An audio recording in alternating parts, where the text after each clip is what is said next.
Corley Moore, spending a few minutes here at the beginning to talk about the Vigilantes. If you know me, you know I love this group. And if you are not already a vigilante, you need to ask yourself why you are not.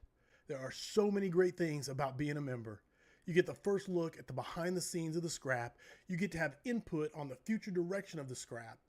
There are the vigilante meetups, the vigilante only swag shop, the merch discounts, the fireaways, the VIP forums, which are like scraps, but you get to log in and be involved on the screen talking to the person. It's great, man, and all the vigilantes are invited.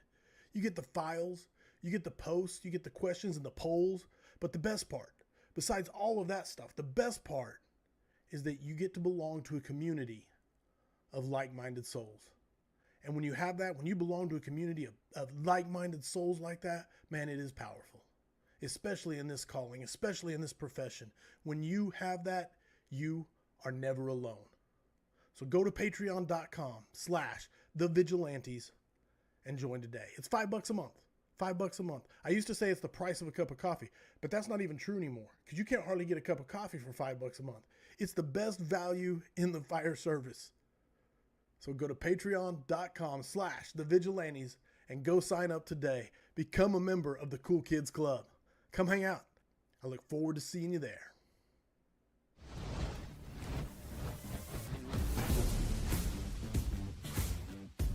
Introducing the affordable Standpipe prop, another innovative solution by Affordable Drill Towers. The affordable Standpipe prop is a realistic training prop that allows you to conduct real-world training in your classroom and flow water in your parking lot. Crafted with efficiency and affordability in mind, the affordable Standpipe prop is designed to meet the needs of engine company training. We took the fire suppression system of a 7-story building, compressed it into 4.5 feet, and mounted it horizontally on our proprietary cart. For durability, the manifold is constructed of 4-inch Schedule 40 galvanized pipe with 7 2.5-inch outlets. Enjoy effortless maneuverability from 4 heavy-duty casters, 2 that are fixed and 2 that swivel with double locking brakes makes wheeling this prop a breeze. Yet, the locking casters prevent movement when flowing water. The entire unit is sandblasted. An epoxy powder coat finish is applied, followed by a red top powder finish. 2 reinforced shelves allow for transport and storage of fire hose, appliances, and tools. The basic model includes a 2.5-inch Siamese fire department connection, 6 2.5-inch angle hose valves, a system pressure gauge, and a sprinkler head with a control valve and water motor gong. The 7th outlet comes capped. The affordable Standpipe prop is available with your choice of Fireground adjustable pressure reducing valves from Elkhart Brass, Zurn, and Giacomini. You can also add the Dixon PRD, a screw-on adjustable pressure restricting device, a 7th standard hose valve, an additional sprinkler head, or the optional speed swivel appliance that can be used on the FDC. We pressure test the affordable Standpipe prop to 300 psi so that you can pump realistic Fireground pressures. If you need custom threads, a specific FDC, have any questions, or need a quote, just let us know. Elevate your training regimen with the affordable Standpipe prop, setting a new standard in fire department training excellence. Reach us at 84455 Towers or info@affordabledrilltowers.com.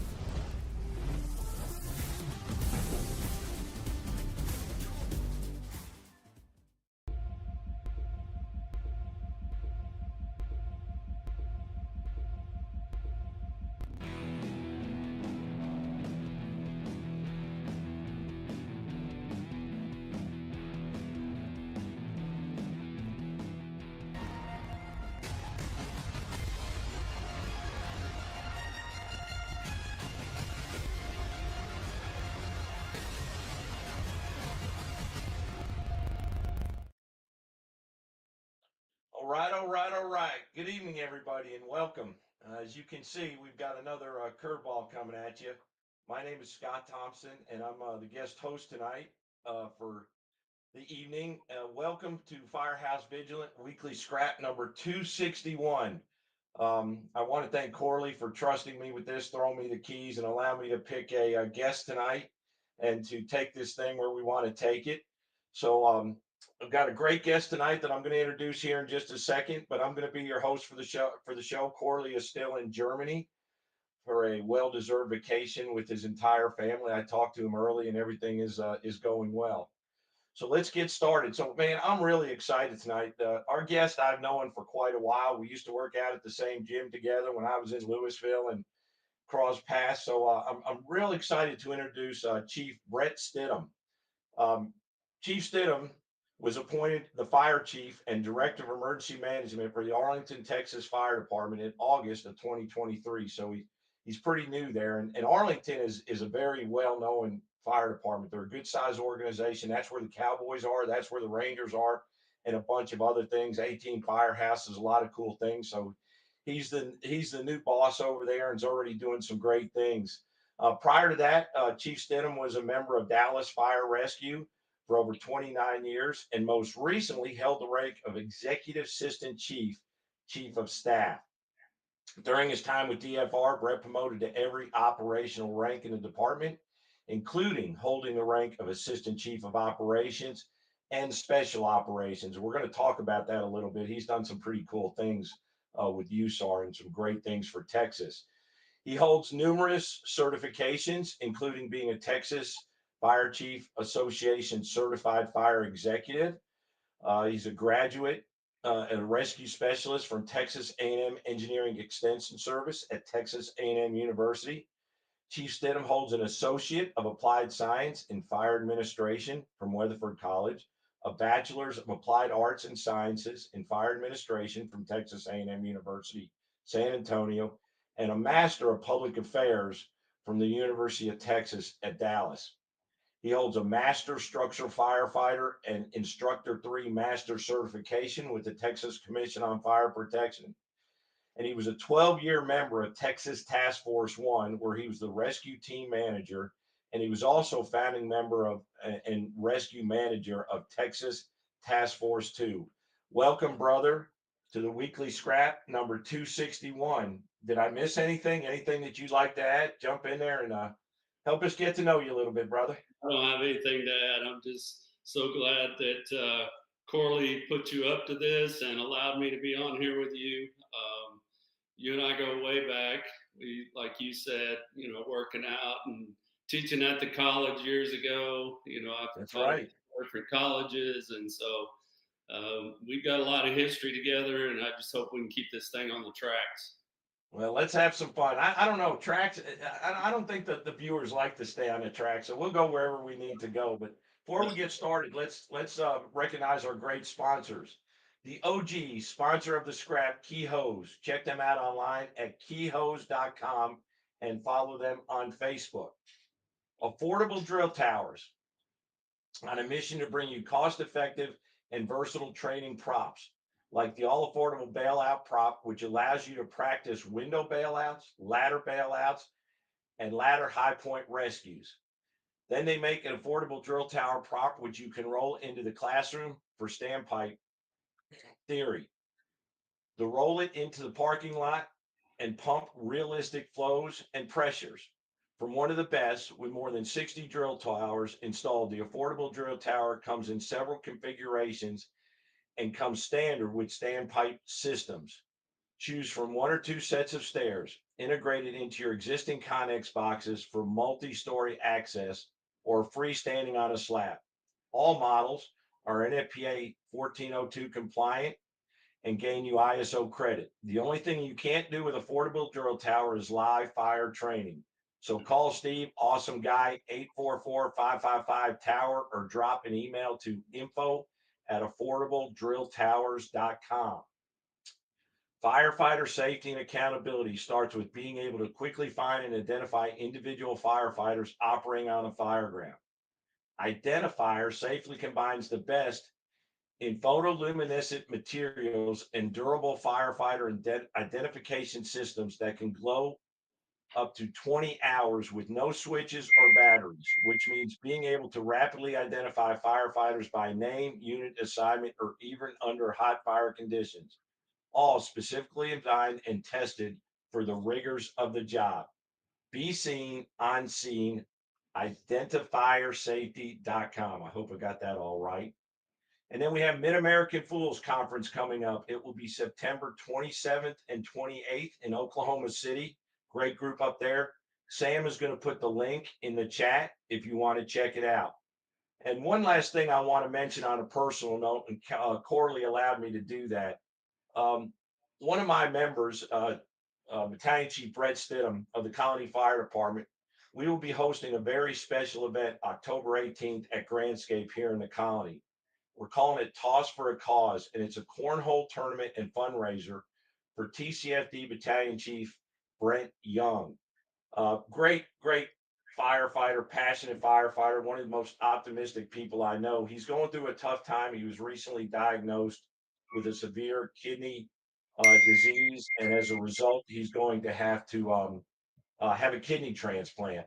So we're looking for anybody who is willing to go in the donors register, or if you got a few bucks you can throw his way, he would greatly appreciate it. I know we are pretty heavy with Texans on the show tonight, so if you can make it out to the event, we'd love to see you. If you'd like additional information, please email me at scott@fireserviceleadership.com, and I'll get you information, or I'll hook you up with the people that have the answers. With that being said, Chief Stidham, let's get to scrapping, brother. Let's get going. So there's several things I wanted to talk to you about as we were thinking about this, and I guess the best place to start out is talking about Arlington. You know, in this area, and because you're relatively new in Arlington, you're in that period where you're transitioning, kind of bringing in your philosophy, your vision, your theories. Tell me a little bit about your time there and how you're kind of selling your vision to the Arlington Fire Department and what you want to see the organization become in the short and distant future. Yeah, so like you said, I've only been there about a year, actually just a little over a year. It's been an incredible start. We've had a lot going on in the organization, as you well know. But it's been challenging but fun. You know, I kind of walked into a situation where we were given four-person staffing, something they've been working on for years and years, the association and the members. And you know, I walked into that, pretty cool deal to walk into for such a large metropolitan organization. Also walked into a World Series championship, so I just want to throw that out there. And so, you know, the challenges that come with that of, you know, managing our special events and so forth. But, you know, as far as the vision, you know, for me, pretty much everything I do, it starts with me. And the vision that I'm trying to sell, you know, I have to live it myself. You know, you can't start having high morals when you become a chief officer. You know, you can't start taking care of people when you become a chief officer. You got to do it from the beginning. And so, you know, I've spent my career, you know, truly caring about the people I work with. You know, I think my members in both Dallas and Arlington would tell you that that's one thing about me is I do care about them. And so, you know, if you try to start later on, nobody's going to listen to you. You know as well as I do that the members are going to look at you first on any kind of vision you're trying to sell or any kind of vision that's going on in the organization. And so you got to show them how committed you are to the vision. Communicate it out. You know, get out of your office, get in those firehouses and listen and answer questions. Try to create the buy-in.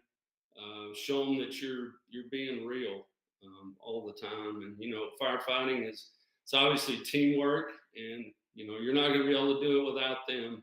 And so the other thing I've tried to do, and I still do today, is get out and I meet with my chiefs often. And you know, my chiefs are helping me sell that vision. So that's an important aspect of what we're trying to do in Arlington. But got a phenomenal department. You know, I've been really blessed for 31 years now to work for two incredible departments that I wouldn't trade it for anything. So let's talk a little bit about your time in Dallas. I know here in the Texas area, in Texas, you're very well known for the work that you did in Dallas. But let's talk for a minute specifically your involvement with USAR and kind of how you got things going with Texas Task Force 2. You and Stu Grant, I think, were kind of some of the original minds behind that. But tell us a little bit about that and some of what you're doing with Texas Task Force 1 also. Yeah, so early on in my career, it was one of those things I figured out that I wanted to be a part of was special operations. It took me a few years. I actually never worked at the special operations station at the time in Dallas back in the 90s when I hired on, and even into the mid 2000s or so. There was just one special operations station, and really well known for ropes, confined space, trench rescue, some swift water, that kind of stuff. They kind of did it all back then. But when I made lieutenant, that's kind of when it really hit me that this is a passion that I have. I want to be a truck captain.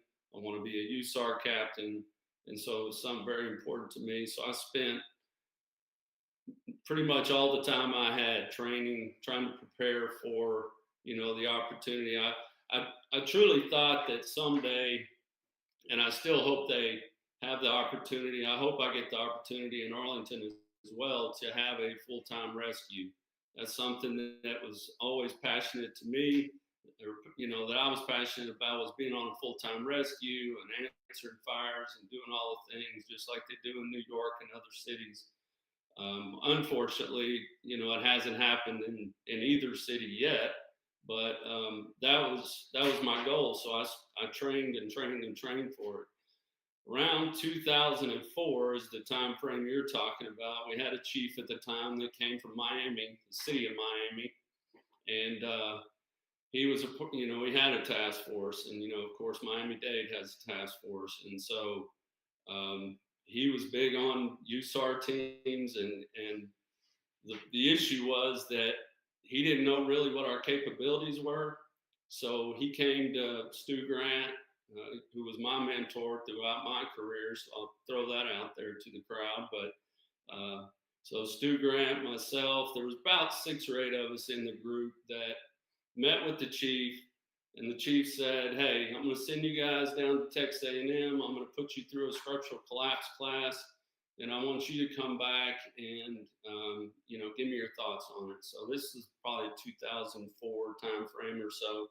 So we go down there, and we had a blast, of course, because that's the funnest, that's the funnest kind of class that you can take. So we had a great time. Came back, and we just basically told them that we were like, "Hey, if we have a structural collapse, we're going to have to call Task Force 1. It's about what we told them. We really didn't have those capabilities at the time. So that day we made up the committee. He said, "Okay, you guys got it. You're a committee. I want you to figure it out. I don't have any money for you. We don't have any funding for this. Whatever equipment you have right now is what you have, but I want you to go figure it out." So we spent, probably the next couple of years trying to get grants and just kind of working through the process and figuring out equipment lists. And once we actually did get some grants, and around 2006, I believe, a couple of years later, a year to 2 years later, we started getting grants. So we started, speccing out a rig. We started, just kind of the whole ground floor process of building classes and that kind of stuff. And so, probably the only time in my career I didn't mind being hurt. I got hurt in 2005, kind of right in the middle of this time frame, actually on duty in a task force class, because I was on Task Force 1 at the time in 2005. So I ended up getting hurt, and I spent about 6 months on light duty. So Stu and I and the other folks that were there, we worked tirelessly, putting the team together, building, like I said, speccing the rigs, still working on grants, and putting that team together. It's really, it's hard to believe it's been that long now. We became a Type 3 task force, which was like a 32-person team at the time back in 2007. We split it into 2 fire stations. That's where Station 19 came into play. So we had 33s and 19s, or I think it was still 15s and 19s at the time. But, we started teaching, every class. And then one of the biggest things that I really thought that came out of that whole process, not just building a task force and becoming a regional and state asset, but it was that we started working on a RIT team at the time. And so Stu and I, we recognized the need and thought, these are the most high-speed people we have.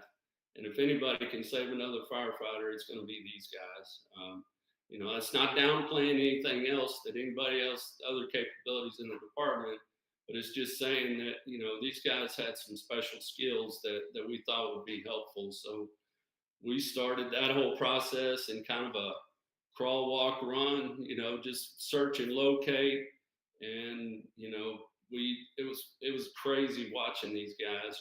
We would dream up the most insane scenarios for these guys to take part in. We had Columbus and Denver drills all built into one, and we were throwing all this stuff at them. They were having to breach out of apartment walls and down through floors and just crazy stuff. And man, they killed it every single time. We put all 3 shifts through, and they just killed it. And today, seeing what they've got and seeing the teams they have, I know you know quite well what those guys have done over there and what the RIT teams have done in Dallas over the last several years. And now they've built it to where they just don't have 2 stations; they actually have 9 that respond to every working fire, and so it's a big deal over there. But that was a fun time. It took a lot of work, but we got it done. So it's got a great reputation, and they do a lot of great work. As a fire chief, but also as somebody who was involved in building a successful program, what advice would you give to a fire officer or even a firefighter who has a vision and wants to start a program in their organization? How would they best go about that to get the chief's attention and maybe get some buy-in? Yeah, and I mean it's kind of like, is this a new program that the chief wants started, or is this a new program that you want to start? Obviously, Let's just say it's coming from the troops.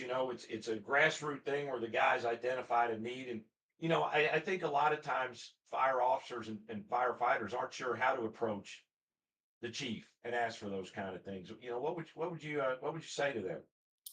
Obviously, just meeting with the chief and being passionate about what you're thinking about doing. A big thing for a chief, that probably any chief, yourself, any chief would tell you that, to try to think through, think kind of 360 on these kind of things. Anything you think that might need to be done, does it involve other city departments? Does it involve other surrounding fire departments?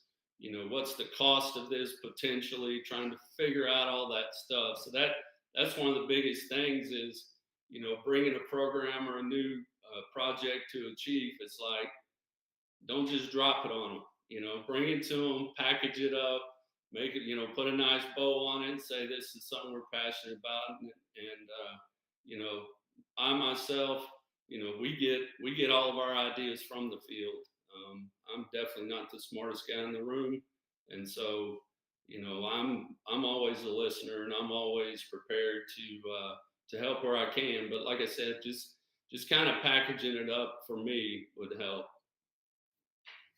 Very good, man. I love it. So one of the things about the scrap are the awesome people who are watching and their questions. So you ready to go some questions and field some from the viewership? And you're probably going to recognize 1 or 2 of these names, but out of respect, we're going to start with D. Corley Moore. He sent in a question. He says, what are the lessons you know now that you wish you would have known before you promoted?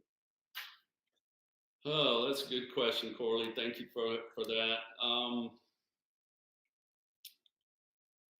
There's Well, if you're talking about into my current position, I wish I'd have known anything about budget, because when you step into those kind of roles, you don't. But I think that there's so many opportunities as a chief that you don't really think about. Um, you know, a lot of times as a firefighter, one of the things that's big for me, and I really wished I would have known uh, earlier on in my career, was to keep studying. I did spend a lot of time studying. Later on, I finished my degree, like you said, I got my degrees, but I feel like just continued studying, and I see it in our department today. I see I see the passion of these young members, and I think they get it, and which I didn't 31 years ago, but I see the passion of these young members to keep learning their craft and keep seeking outside help, seek outside training, go to these hot classes, go to all these different kinds of things. I think that's something that I wished I would have known earlier in my career, and I'm not sure, quite honestly, if some of that stuff existed like it does today. But just to continue to keep preparing. Opportunities today. Yeah. Love it, love it. So Jonathan Patton has a question, Cap Patton. Uh, what has been your greatest challenge? I lost it here. What has been your greatest challenge in your first year as the chief in Arlington? I think for me, just getting to know the organization. I think when I walked in the door, there was some challenges. We had some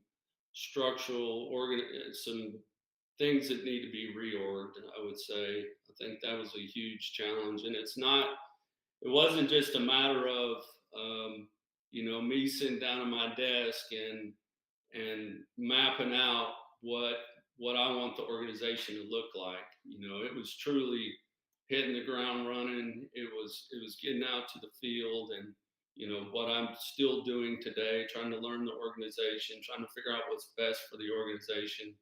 Then you throw civil service into it, and you have to go through those challenges of getting votes of the members. So you really have to sell yourself, like I said earlier, sell your vision. Um, meet the organization at the fire station or wherever they're at, and try to sell them what you think is best for the organization going forward.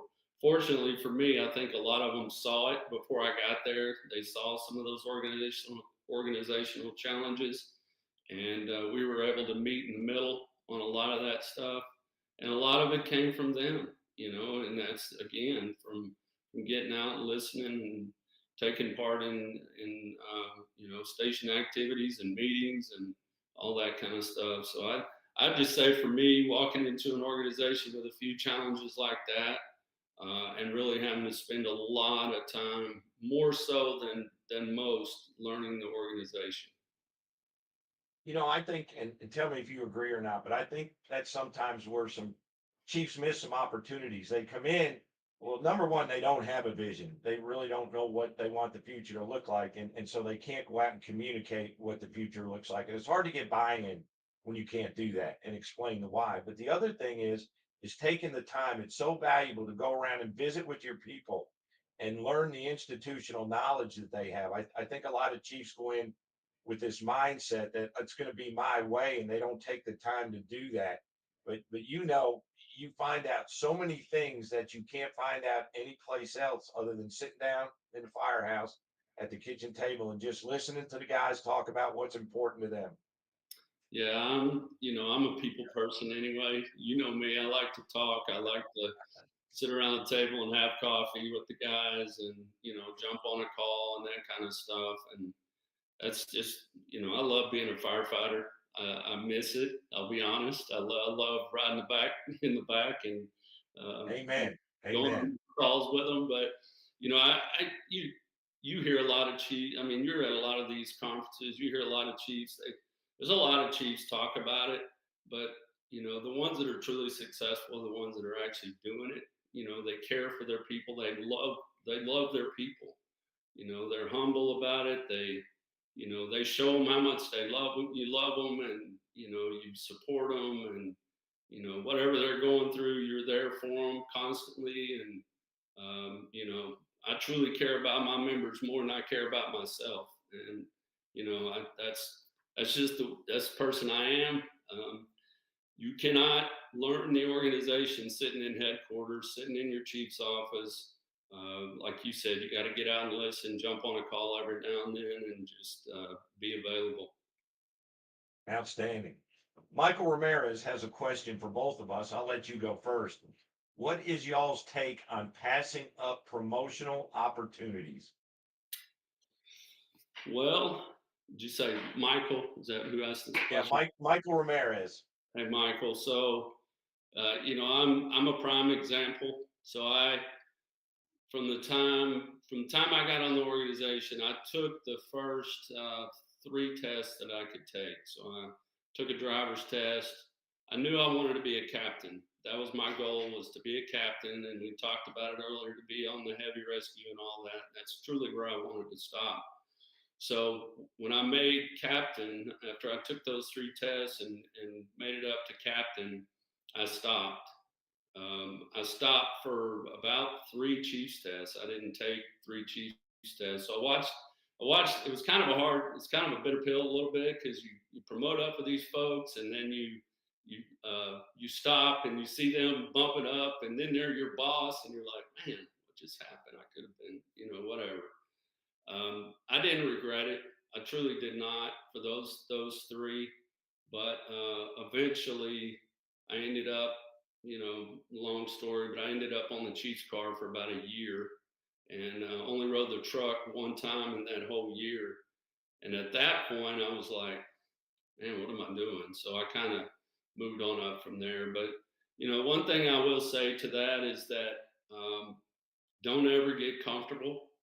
No matter what position you want to be in, like I said earlier, train, be the best you can at your position, but just don't ever get comfortable. I tell my people this all the time in Arlington. You know, things change all the time. You're comfortable. You got the best crew, just like I did at, in a couple of stations in Dallas. Felt like I had the best crew around. One person leaves, everything changes. When I left, everything changed at one of the stations I was at, and it wasn't really about me, but I think it was like, people just realize, hey, maybe I should do that, or maybe I should promote. So if you got to do what's best for you, feel comfortable with it, feel comfortable with your decision. But at the end of the day, don't be comfortable where you're at all the time, because things do change. Yeah, great. Michael, mine's, I never really had that goal. I just loved being a fireman and wanted to be a fireman. But I guess my advice would be never out promote your capabilities and your knowledge and your skills. I think the biggest mistake that someone can make is to promote with the wrong motivation, just because they want more money or more authority, and they haven't kept up the knowledge and the skills and the abilities. I always, every promotion that I took, or every position, I wanted to have a very, and I use the word vision again, but something that I could bring to the table, that I could offer up and sell to the men and women that look to me for leadership. So, you'll know kind of when the time is right. It's kind of like having kids. You're never really ready. You're always going to find out surprises and things that you didn't know. But, just make sure you're promoting for the right reason. And I'm just going to wrap it up by saying, make sure you are willing to sacrifice and invest. The higher up you go, the more you have to sacrifice your time, your comfort, all those things, and you got to be willing to invest in your folks and into the system. So those would be the things that I would offer up. But great question, Luke.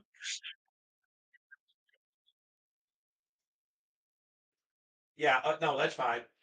Luke Stevenson, what are your thoughts on members? Here's another promotional one: promoting with a limited experience due to the leadership void, which otherwise would be left empty. So I guess basically what you're saying is you're stepping up to the plate, taking one for the team, and filling those gaps. What's your thought on that? Yeah, I mean, obviously that happens sometimes, right? Either, you know, you don't have enough people to take the test, or, you know, you gotta give another test because you don't have enough people sign up or whatever it is. I mean, these things happen in every organization.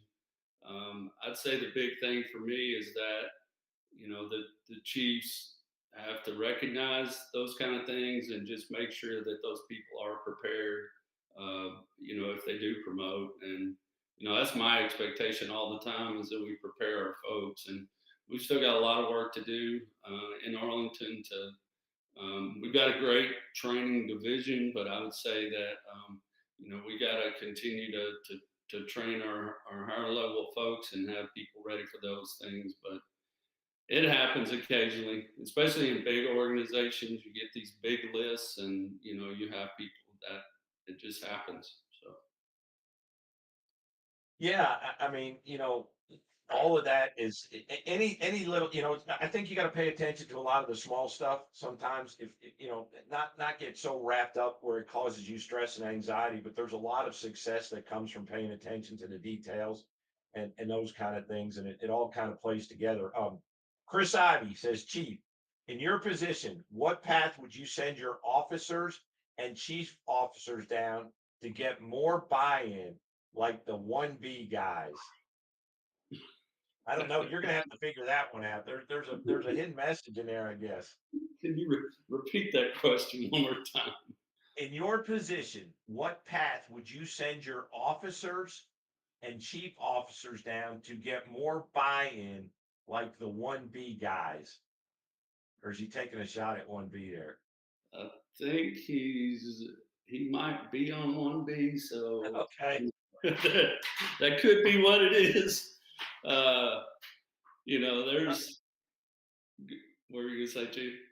Well, I was saying if you want to move on, if you're not comfortable answering that one, we can move on. But if you want to take a shot at it. No, I mean, I think the world of all my crews, both cities I've worked in. I mean, you know, you got some superstar crews. You know, I tried to surround myself and build crews that I, you know, I always wanted to be the best on scene no matter what. So we have that mentality in Arlington, and we had that mentality in Dallas, and so. I think that's about all I'll say to that question. Get it. I get it. Steve Buchanan asks, what trait that has carried you through your career in all positions and in both departments? What That's a trait? good question. Yeah, it is a good question. You know, I think I've beat it. You know, since we've been talking, since we started this show, but you know, I do truly care about my people, about everybody I worked with. You know, whether they were on my crew or adjacent crews, you know, whether I was a battalion chief, a deputy chief, um, you know, still today, I truly care about my folks. I think that's one of my best traits, and I think that hopefully that shows that I care about them, their families. You know, the other thing that I really uh, consider a good trait, if you will, is that I'm extremely hard worker. I'm not afraid to work, whether it was on scene or whether I'm, you know, studying for a promotional exam or just trying to learn more about my craft or, you know, building teams or whatever it is. You know, I love to work, and I'm not an idle person. So I'm still working today. I'm going to be in this organization for a long time, as long as they'll have me. And you know, it's just that's probably two of the best traits that I have. I feel like. Standing. Corey Landers, Chief, early on in the Dallas Fire Rescue USAR program, how did you deal with the naysayers through all the ranks that would say this program is not needed? Uh, Thank you, Corey, for the question. You know, it's one of those things where you just got to prove it. You know what I mean? I mean, you can sit there and tell them all you want. I mean, I'll go back to the RIT program. When we first really kicked off the RIT program, the whole department had been through RIT training, right? And you know what that looks like sometimes. But when we kicked off the RIT program and we started, at 19s and 15s or 33s and started answering, 2-alarm fires and were dedicated RIT, and we had guys that had learned every part of NFPA 1407 and knew their stuff and were prepared. If one of our members got hurt, you would truly think that they feel great about that, but it wasn't that way in the beginning. And so kind of what Corey's talking about, we really just had to prove it. We had to show our worth. We're always there for them. We get crazy looks when we show up and set up for RIT and all that kind of stuff. But over time, inviting those crews out, inviting those chief officers out that at first didn't really think that they needed us on scene, and then really, letting them kind of see how these teams performed in training and knowing what their capabilities were, it changes over time. Now, 17 years later, I guess, I think the USAR program is fully ingrained in what Dallas Fire Rescue does, 100%. But it took time, and it took just proving what the capabilities were. So to connect the dots, like now it's what 27s and 33s are the USARs, but in the last couple of years they've been going out teaching engine companies RIT, right? Is that still going on, and kind of transition from the heavy rescues doing it to having engine companies throughout the city trained in RIT? Yeah, and that was, again, to Corey's question, it was kind of a challenge at first because there was a lot of folks out there that didn't. We had to pick the right stations to put these RIT engine companies at, and so it took a lot of work from the assistant chief over operations and his team at the time to go out and sell the program. And yeah, they've done a phenomenal job putting that program together. And now you don't just have 3 engines and 2 trucks showing up, you have 4 engines and 2 trucks showing up, so you have that dedicated RIT. 27s and 33s still show up if it's in their second up area, but otherwise it's going to be one of these other engines. Was there much resistance to that when you initiated that program? Was there sending an extra engine on boxes and that type of deal? Was there much kickback on that? Yeah, like I said, I think there were some stations that wanted to participate more than others. That's probably the best way to say it. And then there were members at those stations that didn't necessarily want to be a part of it. And so, we would, get people to those stations that wanted to be a part of it, and that, just trying to sell the program. But, it's been over a year since I've been gone, but I'm assuming it's still going well, and, hopefully is well received at this point, because, like Stu and I used to tell them when we were training them back in the day that, RIT's the most important job you'll ever do, 100%. So all these structural collapse, trench, confined space, that's great, but RIT is, that's our number one priority. Good stuff, man. Good. We're getting a lot of questions here. You doing good? You hanging in there? Oh yeah, I'm good. So I want to ask you one, then I got a follow up. What, in your opinion, what does it take to be a successful fire officer in today's modern fire service? Oh man, you gotta be present. Number one, you gotta take care of your folks. You gotta make sure that that they're well trained. Obviously, support them. Train them, support them, and let them do their job. Let them take care of the mission that they were hired on to do. And I feel like, most folks that I know of from the two departments I've been at are fully engaged. Those officers are prepared, they're ready. The organizations prepare them. It's just love your people, take care of your folks, train with them, get in there and get dirty with them, and let them know that that you're there to lead, but also to support them. Would you kind of sum up, and this may be a little bit of a tough question, and you can kind of reword it, but how would you kind of sum up your operational philosophy? You worked in a big system. What Dallas had 59 stations, 58, 59 stations, firehouses, and now you have what 18 in Arlington. Still a good size, but from an operational philosophy, what do you kind of like to see as a standard response when we go out the door to the fires that we all go to, the single family stuff, the 2,500 square foot, 3,000 square foot single family that all of us are going to? How do you kind of like to see that go? Your from an operational standpoint. Are you talking about like what companies do we send, or what companies? A good response. How do you feel about pre-arrival assignments? What truck work versus engine work? Just kind of some of your thoughts about in a perfect world, how do you like to kind of set up the fire ground? Yeah, in a perfect world, I got 3 engines, 2 trucks, 2 chiefs. That's our typical response in both the cities that I've worked in. I think pre-arrival assignments are good. And certain, you know, we had certain assignments in Dallas that were kind of built in, whether you're the first engine company on scene, whether you took command or you were, fast attacking or whatever.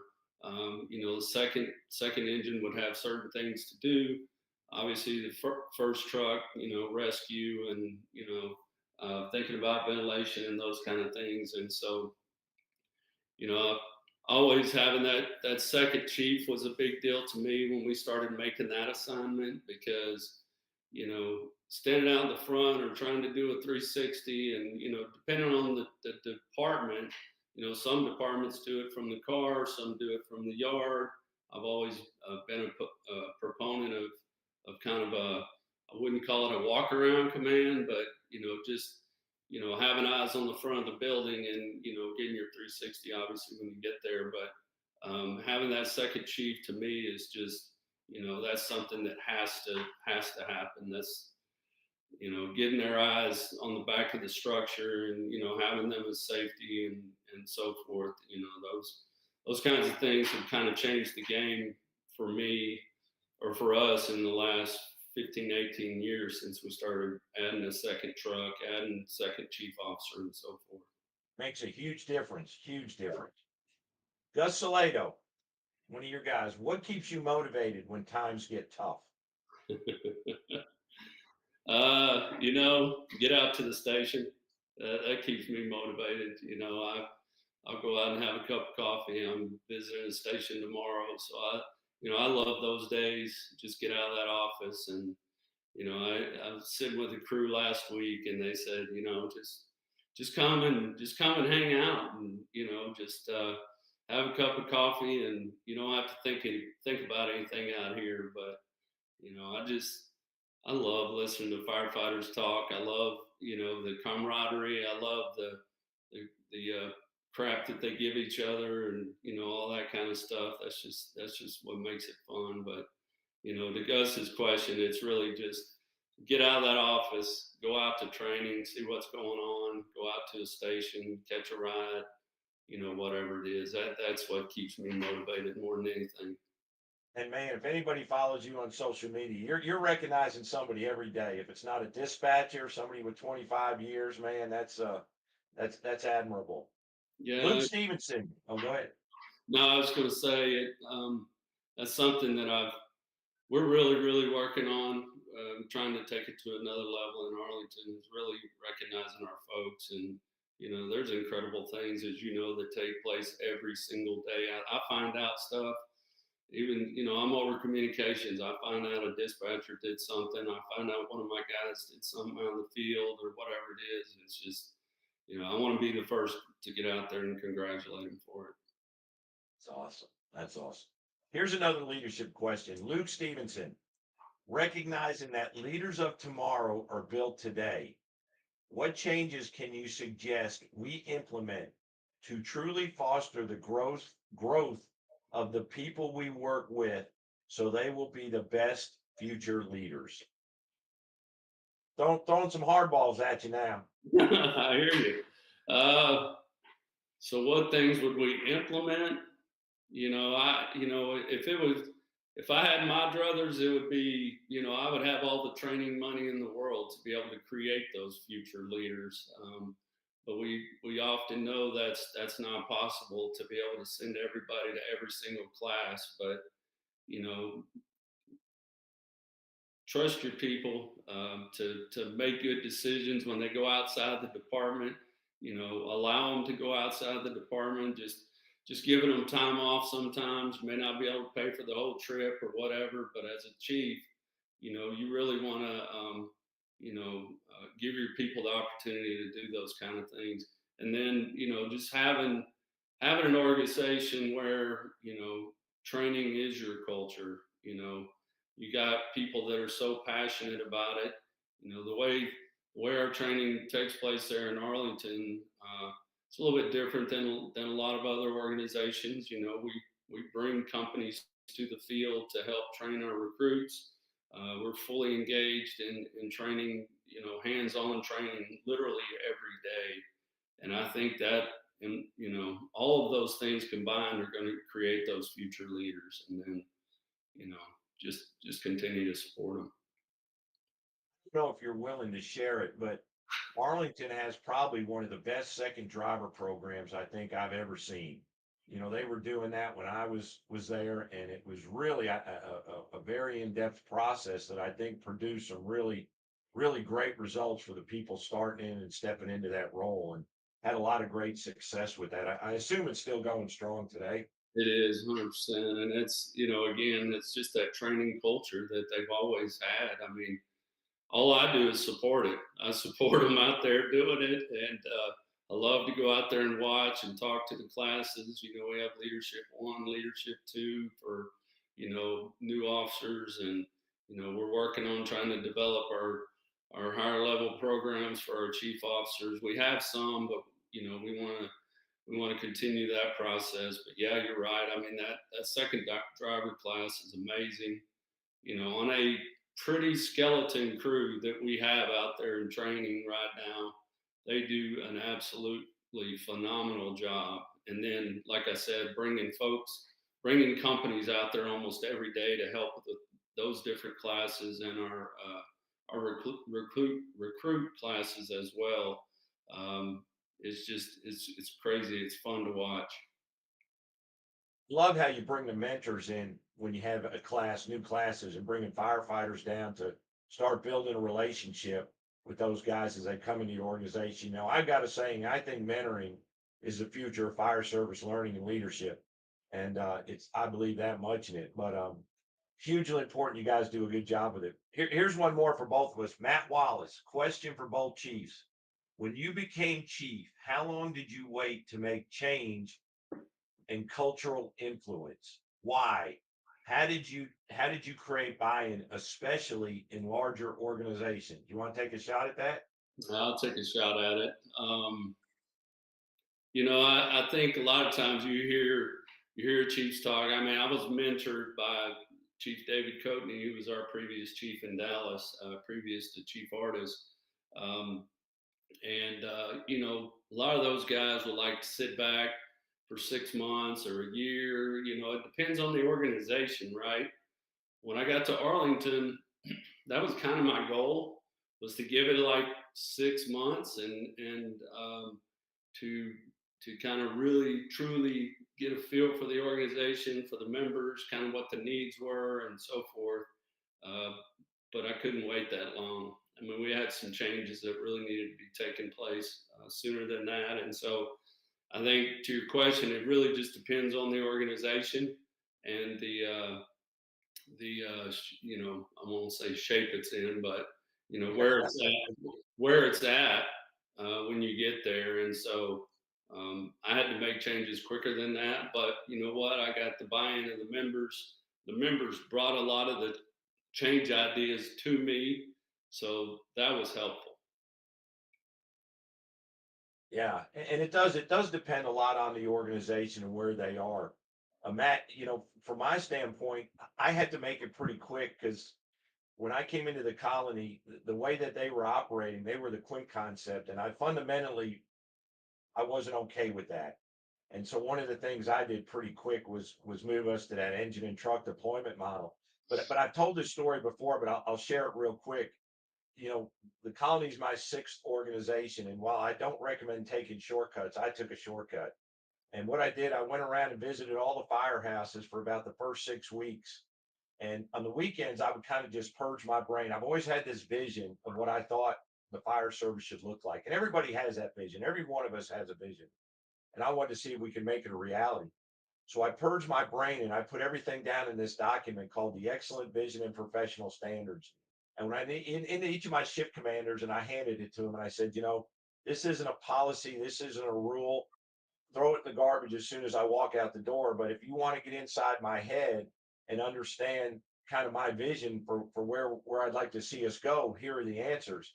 And one by one, each of those members came in and thanked me for it. And not because of the content, but for the first time, they actually had a document that they could explain the long game. We ask our people to do a lot of things, and they'll do it if they understand the why, and if they know their efforts are going to be appreciated, they're going to be recognized, and they're going to lead to something. They're going to make the company better, the battalion better, or the organization better. So I think it is kind of an organization by organization thing. And then, what kind of changes are you talking about? I think all chiefs go in and look at the safety stuff. What are the things that are going to get us killed right away? What do I have to fix? It's the high priority stuff that we got to pay attention to. And so, I think that's kind of the way to look at it. But you gotta do the homework, and you got to really study it and package it so that everybody in the organization understands it and can get on board and ride the train if they choose to do so. So Yeah, outstanding. yeah. I mean, when the time is right, right? I mean, when Yeah. the time is right to create that change, and so it's you have a feel for it. There's, like you said, there's not a good standard timeline. It just depends on what's going on in the organization. Like I said, our previous chief, he gave it a year, and he would go out to trainings every morning, and he would tell the crews, at the 1 year mark, I'm gonna start holding people accountable. I'm gonna start holding officers accountable, and whatever it was, and he did, man. I mean, at that year mark, it was like, whoa, he was serious, but sometimes it can't wait a year. That's right. So last question before we move on. Crystal ball, without something like another COVID, what does the Arlington Fire Department look like in 5 years? Oh man, well, I hope we have a couple more fire stations, because I feel like I truly need that. I'm doing a station study right now to try to figure out what that looks like. Um, the good thing is we'll be past the World Cup, which is coming to Arlington. So that's, we'll see what that looks like for us. We're working hard towards that. But, I hope, I'll be honest with you, I hope it looks a lot like it looks today. It's a fantastic organization with really good people. We'll continue to build that culture, to carry that culture that was there, well before me. I didn't bring it with me; they already had it in them, and we just had to bring it out. And we'll continue to build that. But I want it to look a lot like it is right now. Outstanding, man. Outstanding. With 4-person staffing on everything. With 4-person staffing, give me that. Yeah, definitely.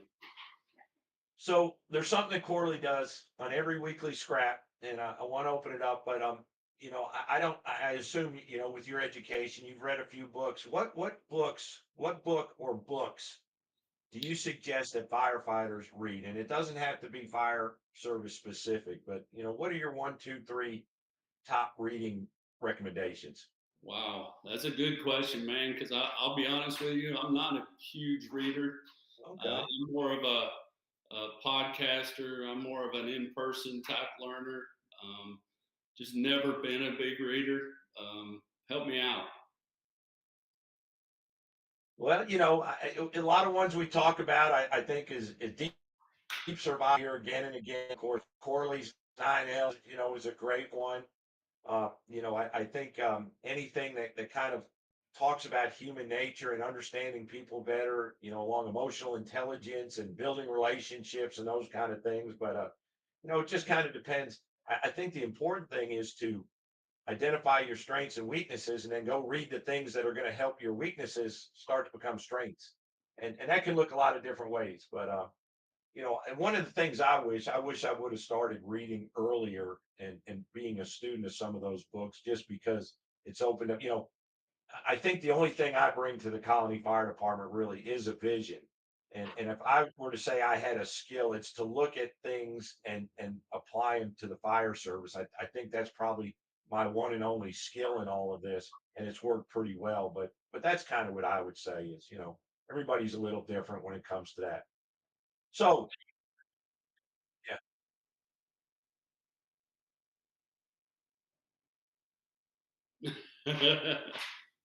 Hey,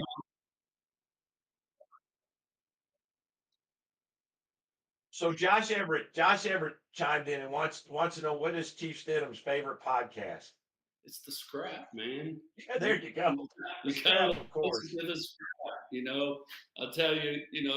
Chief Thompson was on a podcast for a long, long time. Still is, I guess, or occasionally. But Yeah. I was fortunate enough to be on that podcast once or twice. I don't even remember, but I just like to listen to fire stuff. It doesn't matter what it is. I kind of flip around. That's the way I am. I'm a sports nut as well, so I listen to a lot of sports podcasts and so forth. But that's about it for me. All right. Well, here's the fun stuff. So we do something called the 5 questions for firefighters.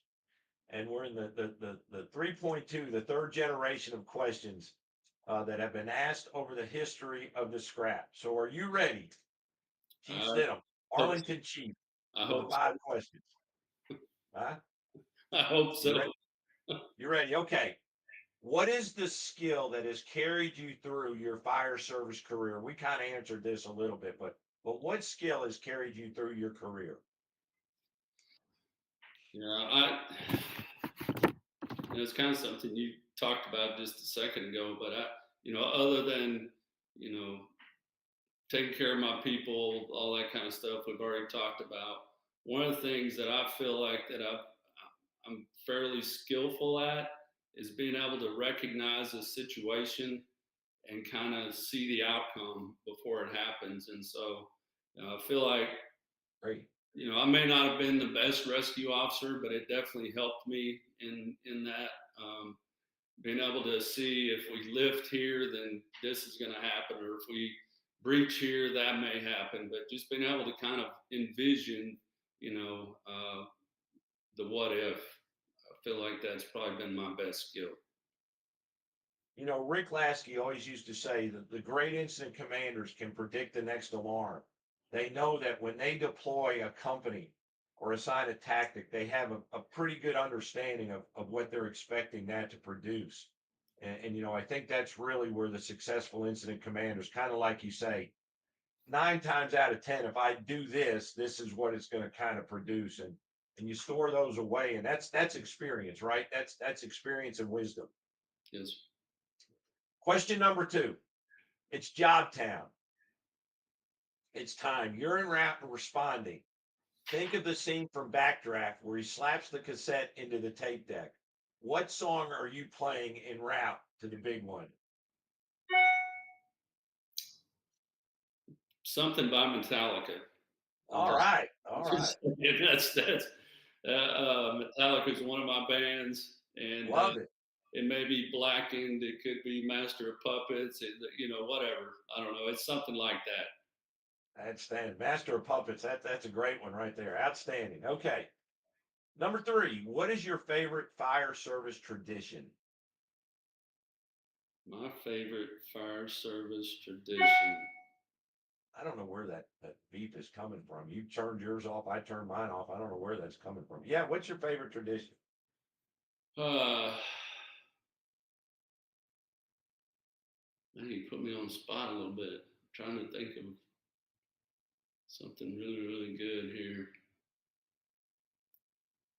Well, it doesn't have to be anything out of the box. You know, we've talked about the kitchen table and sitting on the tailboard and all those. Yeah, those are easy. Those are too Yeah. easy. Low hanging fruit. We do that kind of stuff all the time. But I don't know. I'm stumped. Help me out. Gosh, I don't know. You know, one of the things I'll mention a Dallas one that I think is pretty cool is and Braden said they did this at 27s is that you know nobody got up from the table until the officer did. They put on a cup of coffee and they sat around the table and everybody sat there and talked shop until the officer got up. You know, another thing I think is pretty cool in Dallas because you guys got your tails kicked on the ambulances is that if somebody worked overtime or swung in, they weren't put on the ambulance like happens in most firehouses. It's this is our district, this is our house, we're going to take that beating. I don't know if that holds true in all the firehouses, but it sounded like it was pretty much widespread through Dallas. Yeah, and one of the best traditions in Dallas, and it may exist other places. It's kind of silly, but corn cakes. I mean, that was always a big deal in Dallas. Was if it was your birthday, the cake was going to get cored. And I remember going to a couple of weddings, firefighters' weddings, and you'd have these, you know, $10,000 cakes or whatever they cost, $5,000, and sure enough, some firefighter would go core that cake. And I know a couple times that some whoever bought it, the groom's parents or the bride's parents or whatever. I mean, there was some angry people, but it was just a good old fun tradition that we always did, and they still do it today. I know they do.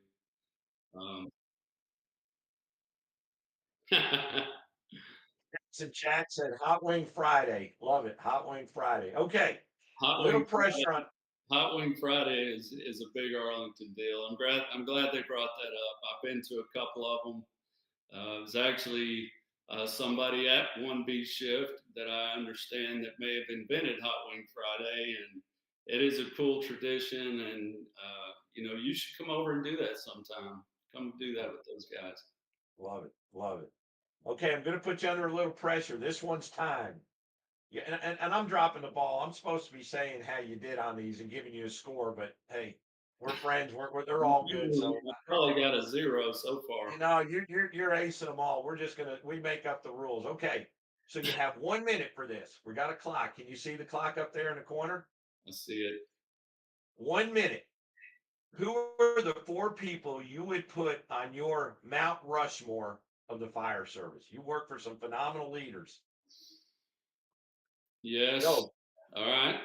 Stu Grant, 100%. Absolutely. David Coatney. Um, Probably for me, Rudy Valez. These are all just mentors that I had throughout my career. Probably the last one would be Mike Jones. Mike Jones, who just retired recently. Yep. And it's phenomenal. It's crazy to think back in 1994 when I came to his district in Battalion 3, he was my battalion chief. And in 20, I don't know, 15, 16, I was his shift commander. And so things always have a way of working their way around in the fire service. But, having a guy that had been on the job for 60 plus years, and loving every day and hiring back, working overtime every single day. And it's quite the shock when he retired over there. But he's definitely missed. But those would be my four. Outstanding. Okay, last one. Heavy fire and searchable space. Would you rather be assigned to the nozzle or first in on VES? Well, I'm going for the search always. I'm going for the Outstanding. search. I mean, I had a lot of good times on that nozzle. I got there, whatever time of the morning, 5 o'clock, 5:30, depending on the station, how early you had to get there to get on that right side of that engine. And I did that for many, many years. But, being on the truck and being assigned to search, I don't think there's much better than that. Love it. I agree with you on that one. Well, there you have it. Episode 261 is in the books. Chief Stidham, man, thank you so much. I know you're a busy guy, always working. Thank you for coming on this evening and sharing your knowledge and your experience. If somebody wants to get a hold of you, has a question, maybe wants to get a little bit more information, how can they do that? Yeah, so you can email me at bstidham516@gmail.com. Outstanding. And a lot of good information. Okay, so go to firehousevigilance.com. This just in, you can now join vigilantes annually.